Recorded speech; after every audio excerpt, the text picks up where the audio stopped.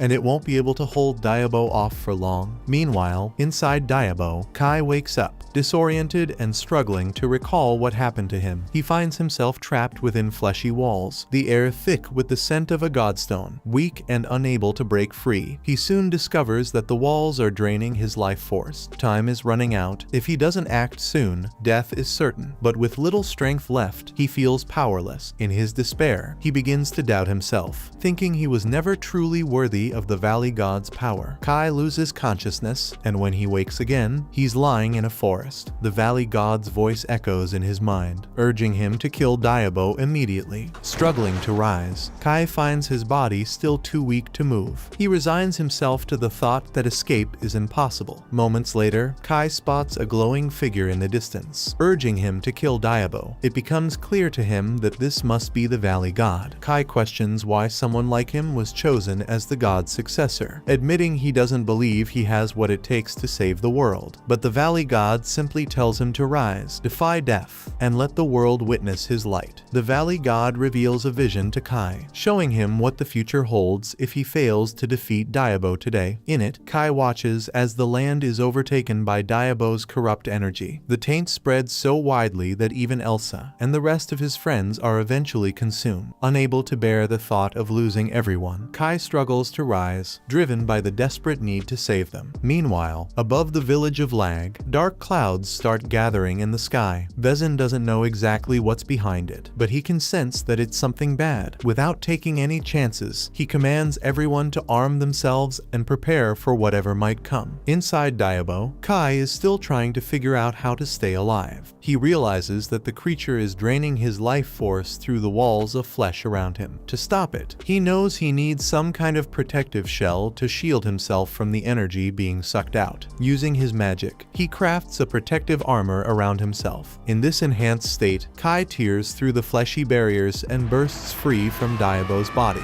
shocking everyone. Diabo attempts to strike back with its tentacles, but Kai effortlessly grabs and shreds them with his hands. Next, he unsheathes his sword and drives it into Diabo's tail. Though defeating the creature will require far more than a single strike, Kai announces that today will be Diabo's final day, sending the beast into a furious charge. But before it can reach him, the White Wolf leaps in, slamming Diabo aside. Zaina is stunned. Deucewolf would never aid Kai unless it truly recognized him as a formidable warrior. Even the other gorillas now believe in Kai's strength, but Zaina refuses to accept it. While Zaina is above, hoping for Kai's failure, Kai and the wolf make their move and charge at Diabo to end it once and for all. Kai knows the key to defeating it lies in destroying its godstone, but with Diabo's massive size, he has no idea where it's hidden, so he resolves to destroy the entire creature instead. The wolf sprints ahead, latching onto Diabo's neck to keep it still, while Kai leaps from above, channeling power into his energy blade. As he lands, he delivers a clean strike that separates Diabo's head from its body. It seems like Kai has secured a clear victory, but unfortunately, his slash didn't destroy Diabo's godstone. The head starts regenerating, and Kai quickly realizes that this must be the main body, meaning the godstone is definitely hidden somewhere within it. However, Diabo has already figured out that it can't win against Kai, so as soon as it grows new legs, it turns and starts fleeing. Kai won't let Diabo flee. He dashes after its writhing main body, but the other half is still alive. Desperately trying to reunite with its other half, the others leap into action, holding it back while Kai deals the final blow to the head. As the main body surges toward the cave's exit, Kai shouts to Zaina, demanding she cut off its escape. If Diabo gets out, it will devour everything in its path. Despite her resentment toward Kai, but she's no fool. She follows his lead and commands her warriors to raise their shields and hold Diabo back at any cost. Her soldiers manage to restrain the beast just long enough for Kai to catch up. Seizing the moment, Kai leaps onto Diabo and slams his fist into its body, aiming for the godstone. But the creature's flesh is too thick for him to reach it, so he decides to tear Diabo apart instead. As a result, Diabo's godstone is finally revealed. However, it morphs one last time, forcing Kai to continue the fight. Since this is the true form of the Godstone, destroying it will mean Diabo is truly finished. But it won't be that simple. Every shattered piece of Diabo's body is starting to come back to life. The flesh is desperately trying to reconnect with the Godstone, so everyone is doing whatever they can to stop it. Meanwhile, Xena manages to pin Diabo to the ground. She knows she doesn't have the strength to pierce its body by herself. And even though she wanted the glory of delivering the final blow, she tells Kai to hurry up and end it once and for all. Without hesitation, Kai leaps onto Diabo, digging into its body to extract the Godstone, only to find out it's gone. At that moment, another mass of flesh forms behind Xena, forcing her to retreat. Kai figures this must be where Diabo's Godstone has moved, so he knows he has to destroy it fast. Xena then returns and lands a sneak attack, stabbing Diabo while it's distracted. That gives Kai the perfect opening. He strikes with his energy blade and finally pulls the Godstone out. As Kai pulls out the Godstone, the flesh masses of Diabo finally go still. To ensure Diabo can't come back again, Kai slices the Godstone in two, marking Diabo's true end. However, things take an unexpected turn. Within the Godstone's fluid, a red orb emerges and starts to rise, revealing Shender's body. At that moment, Diabo's flesh rapidly dissolves, and Shender opens his eyes once again. He looks around in confusion, and the moment he recognizes Xena, he immediately asks what happened to Diabo. Xena tells him that Diabo has been taken care of, which brings Shender a sense of relief. Still, he knows he won't escape the serious consequences awaiting him, since he was the one responsible for starting all of this. Kai feels relieved that he's finally completed his mission, but the moment he lets his guard down, he collapses from exhaustion. He burned through too much energy during the battle with Diabo. Porek and Ketchak quickly run over to check on him, and luckily, Kai assures them he's okay, just extremely hungry, so they promise to get him something to eat once they return to the gorilla village. As Xena helps Shender to his feet so they can return home, he asks about the boy, and she tells him he's the one who saved them. Shender realizes everything that happened was because of him, but before dealing with the consequences, he warns Xena not to let power consume her. It will only lead her astray. Xena takes his words to heart, recognizing that moments earlier, her only focus had been the glory of defeating Diabo, but now she sees that protecting Gorilla Land should have mattered most. A little while later, Kai wakes up in the Abridor's house, and everyone is glad to see that he is alright. Thanks to him, the village has been restored to its former glory, and all the gorillas are excitedly celebrating outside. Kai goes out to meet the crowd, and everyone joyfully celebrates him as their hero. Not only that, but they've also arranged a grand feast in his honor. When Kai sees the enormous feast laid out before him, he's genuinely amazed. It's the biggest meal anyone has ever offered him. Abridor tells him it's all his to enjoy, so he can start eating whenever he's ready. Still famished from his earlier battle, Kai doesn't hesitate and begins to eat. The following morning, Kai prepares to head back home. Abridor and the rest of the gorillas gather to say their goodbyes. Having saved their village, Kai has now forged a bond with more than 10,000 gorillas who live there. As Kai and his companions depart, he notices Xena standing close by. He approaches her and asks what's on her mind. She admits that while things didn't go as she had hoped, the village is safe because of him. As their queen, she feels it's only right to express her gratitude for everything he's done. Kai is caught off guard when Xena refers to herself as the queen, but she isn't just saying it without justification. She reveals that she's inherited the royal god of the gorilla people, which makes her their rightful queen. Still, Abridor and the others haven't accepted her claim yet, so she declares that sooner or later she'll make them recognize her as their queen. As queen, she believes it's her responsibility to show Kai proper gratitude, so she offers to grant him one request, anything he desires. Seizing the opportunity, Kai asks her to free Duswolf right away. However, Xena explains that Duswolf is already free to inherit the royal god's power. She had to break her contract with him, so he was released long ago and has since returned to his people in the mountains. Finally, Kai returns to the village and finds Jose training. Relieved to see him back unharmed, she asks how his mission went. Kai informs her that the area is now free of gorillas. Skeptical, Jose struggles to believe it, but Kai assures her that after chasing them deep into the forest for days, he's certain they won't threaten the village again anytime soon. He also takes a moment to thank her for lending him her sword. It played a big part in helping him survive a difficult fight. Jose is happy she could help him, but she can't help noticing that something about him feels different, like he's grown or matured somehow. Kai, however, doesn't feel like much has changed. Still, he's a bit puzzled, since Jose has been holding his hand for quite a while now. At that moment, Manso and Kai's friends arrive, causing Jose to get flustered and quickly run off. Vezin, who's been observing Kai closely, senses that he's grown and matured quite a bit, though Basco doesn't notice any change at all. At that moment, Alha steps out, and Vezin asks if he's feeling any better. Although Alha appears to have fully recovered, he still has some lingering worries. Most importantly, there's been no word about Gandalf or Elsa. The scouts they dispatched reported that he hadn't been spotted in any nearby villages, suggesting he vanished during his escape. While Vezin isn't particularly concerned about Gandalf's fate, he knows the Central Plane will probably hold them responsible for his disappearance. They might need to seek the local count's help to smooth things over, but for now, the only thing that truly matters is that the entire village remains safe. A short time later, Kai comes back to the valley and finds Elsa still unconscious. With Aru looking after her, Kai is clearly concerned, but Aru reassures him that Elsa's health has been improving recently and is expected to recover before long.